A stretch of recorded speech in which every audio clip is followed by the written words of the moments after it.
amigo Alejandro Barahona, que nos acompaña vía Skype. Él es analista internacional y nos ayudará a ampliar este tema. Don Alejandro, en términos generales podríamos decir que esto es una pérdida para la presidenta Cristina Fernández, o realmente simplemente es un reflejo de lo fragmentada que está en este momento en la sociedad argentina. Buenos días. Bueno, mire, el resultado evidencia básicamente esa fragmentación, pero era de prever después de 12 años en el gobierno, tanto de ella en dos periodos, como de su marido durante también un periodo. Entonces, eso plantea, por supuesto, un desgaste, y frente a ello también tres candidatos que básicamente han logrado, como usted bien apunta, la fragmentación del electorado. Ahora viene una segunda ronda, el 22 de noviembre, en el cual entonces entran en realidad estos dos candidatos, tanto Daniel como Mauricio, en la lógica de procurar ahora convencer a ese otro 21% que votó alrededor de Massa, y que recordemos que Massa en su momento fue parte del gobierno de Cristina Fernández. Entonces, la pregunta acá es, tanto él a quién le dará respaldo, como si quienes votaron por Massa, digamos, continuarán ese ejemplo, o se mantendrá un poco mucho, digamos, más independiente esa decisión.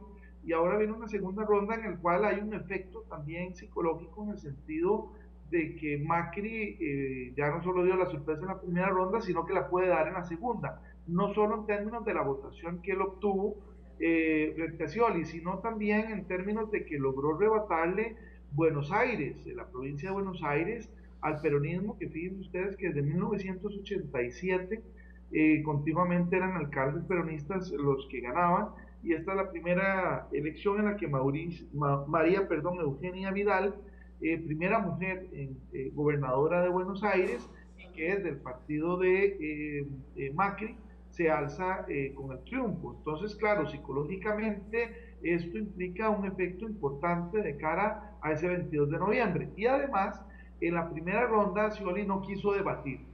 Y ahora precisamente Scioli está obligado a debatir probablemente el 15 de noviembre contra Macri, efectivamente, para poner a esos dos candidatos frente al electorado y entonces ver cuál es su rendimiento. Creo que también Scioli tiene una posición complicada desde la perspectiva, muchos habló en la campaña, qué tanto representa él al kirchnerismo, o qué tanto él en sí mismo es un candidato con su propia visión y su propio equipo. Entonces, se confrontan, digamos, estas ideas, y digamos que esto también ayudó a Macri en la lógica en que él se comprometió a mantener la política social, pero innovar en materia de política económica, que es un tema que preocupa mucho a los argentinos, básicamente en momentos donde hay niveles de inflación preocupantes en Argentina. Entonces el tema económico se vuelve sin duda una prioridad. Don Alejandro, la presencia o la posibilidad de Macri como el próximo presidente de la República Argentina plantea un viraje casi que de 180 grados, aunque usted dice que él se ha comprometido a mantener las políticas sociales en términos ideológicos. Es un viraje casi de 180 grados. Además, el candidato Daniel Scioli, yo que recientemente estaba ahí por Argentina, decía que no tenía la fuerza, y viene de una gestión también él de alcaldías municipales bastante deficiente. Ha sido una confrontación de personalidades y de popularidades esta elección en Argentina, entre un candidato de derecha muy popular, relacionado también con equipos deportivos, futbolísticos, y un Scioli con un bajo perfil. Yo creo que ha sido una campaña, y va a continuar siendo una campaña, entre la continuidad y el cambio, en primer lugar. Y creo que esta segunda ronda se va a marcar por eso. Lo segundo, efectivamente, es ya no tanto el perfil de los equipos, sino efectivamente el temple de cada uno de los candidatos y sus posibilidades reales. En ese sentido, Macri, sin duda alguna, como decía, da un efecto importante en la campaña. Pero digamos que la personalidad en Argentina es fundamental a la hora de elegir al presidente, y esta no es la excepción, especialmente porque normalmente el presidente puede ser reelecto por un periodo más. Entonces, también eso genera una expectativa de que se está eligiendo efectivamente por un periodo, pero tiene la posibilidad de un segundo periodo. Y entonces el argentino, frente al contexto actual, por supuesto busca la mayor certidumbre sobre la persona que está eligiendo. Don Alejandro, podríamos decir que Sergio Massa podría tener la posibilidad de ser el árbitro o ser la persona que en este caso decidirá. ¿Tiene esa fuerza realmente? Es decir, tiene un peronismo disidente que podría eventualmente haberlo elegido, es una suposición mía, porque era tal vez un poco mejor que el peronismo que la misma Cristina o que la misma gente que estaba con Cristina. Podría ser que decida en este momento, por ejemplo, irse con los conservadores. Tiene esa fuerza para más a decir, bueno, si apoyo a este es el que va a ganar, o si apoyo a este es el que va a ganar.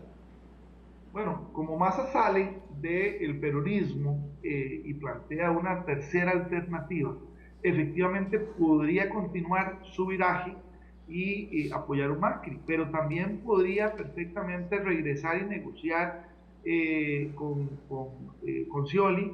Es más, los peronistas, digamos, que apoyaron a Scioli, están planteando que la manera ahora de ganar en la segunda vuelta es unir al peronismo, o sea, volver, digamos, a jalar no solo a Massa, sino al elector. Por eso yo decía que una cosa es lo que Massa haga, pero también habrá que darle atención a cuál será la respuesta del electorado alrededor de Massa, si le hará caso o no le hará caso, porque sin duda alguna si votó por Massa es porque no estaba de acuerdo del todo con el candidato oficialista. Entonces, bueno, tenemos aquí la pregunta en incógnita: ¿continuará ese alejamiento y esa ruta de cambio, o más bien llega a un punto más bien de retorno y volver a apoyar a Scioli?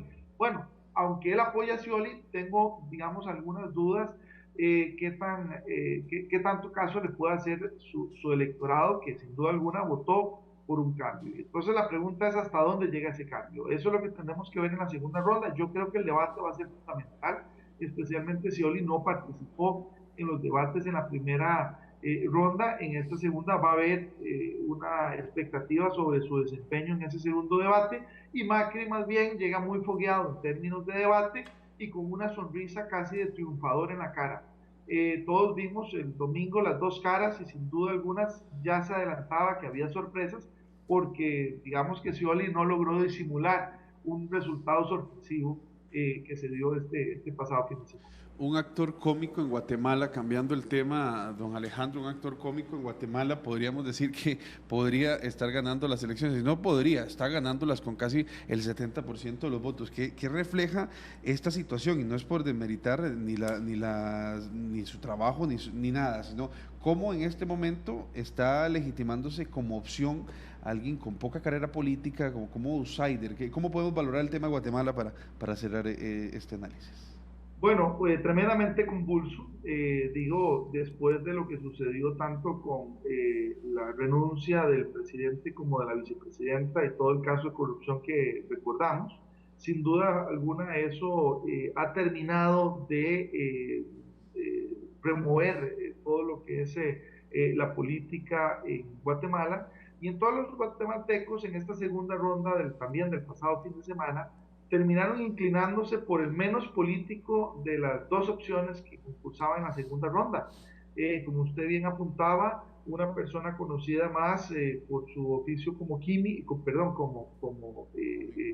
humorista, que como político. En realidad él como político participa en las pasadas elecciones y pierde en una alcaldía en la que estaba participando contra el hijo precisamente del presidente Colón. Y entonces, desde esa perspectiva también vemos un poco ese voto antipolítico que se dio en Guatemala, con una expectativa de que efectivamente es alguien ajeno a la política, que no esté, digamos, ligado a las tradicionales, digamos, partidos políticos. Y Jimmy Morales efectivamente se alza con el casi 68% de los votos contundentes, el segundo candidato más votado en la historia guatemalteca, lo que le da una gran legitimidad para iniciar su mandato, y hay dos expectativas ahora, bueno, en realidad tres. Una es qué tan comprometido está con el grupo, partido político con el que participó, muy ligado a ex militares guatemaltecos. La segunda es la calidad del gabinete que logre conformar. Se dice que tiene que ser un gabinete profesional, digamos, con buena experiencia, y eso significa que sería o gente que proviene de partidos políticos tradicionales, o si por el contrario se inclina por un gabinete bastante, digamos, novato y nuevo, que también refuerce un poco esa perspectiva de cambio en Guatemala. Y la tercera expectativa que hay realmente es qué va a hacer, porque la propuesta electoral que él planteó es tremendamente liviana, por no decir light. O sea, él no tiene un plan de gobierno sólido y que fuera expuesto y alrededor del que él debatiera, sino que es lo que él dijo en la campaña. Entonces la pregunta ahora es, bueno, ya ganó, ¿qué va a hacer? ¿Va a improvisar o efectivamente hay un plan alrededor del triunfo? Don Alejandro, Dígame. decía usted que es el candidato más votado en la historia guatemalteca, pero ¿es en porcentaje o en votos reales efectivos como sucedió aquí en el país? Porque según entiendo hubo un muy alto abstencionismo en esta segunda ronda. El segundo candidato con mayor porcentaje de votos obtenidos. ¿Sí? Porque hubo un alto abstencionismo en Guatemala. Claro, pero por eso de los votos emitidos. Entonces, eso es importante. Y claro que hubo un abstencionismo alto, muchas gracias por sacarlo a cotación, porque efectivamente hay un descontento, ya no solo con los políticos y con los partidos políticos, sino en general con el sistema político guatemalteco. Eso plantea también la necesidad de cambios profundos en Guatemala, y ya que los partidos tradicionales no resultaron ganadores, deberían ocuparse y preocuparse por presentar reformas que logren para el siguiente proceso electoral un acercamiento del electorado. Por supuesto, también hay que señalar lo siguiente: Jimmy Morales llega, digamos, con una atención ciudadana de los sectores que le va a implicar grandes retos para poder gobernar en estos próximos años. A tal punto que mucho del cuestionamiento ha sido cómo va a influir la participación ciudadana en la toma de decisiones de su gobierno. Tema, digamos, que nunca ha sido relevante por parte de los políticos en Guatemala. Entonces, bueno, aquí tenemos un escenario muy interesante, un reto por delante de credibilidad y legitimidad con el que llega, que ojalá logre mantener alrededor de cambios importantes que pueda impulsar, pero también de partidos tradicionales que no le van a hacer tampoco fácil la gestión a Jimmy Morales. Así que bueno, tendremos que ver en Guatemala efectivamente cuál es ese inicio de labores del próximo gobierno. Muy bien, muchísimas gracias a don Alejandro Barahona por este análisis, y esperamos que estas situaciones que pasan en nuestros países vecinos como Guatemala no se repitan en nuestras democracias, ¿verdad? Porque son situaciones complicadas, un abstencionismo altísimo, Randall, y situaciones de verdad. Sí, que ronda el 80% Imagínate. de abstencionismo en estas elecciones de segunda vuelta. Muchísimas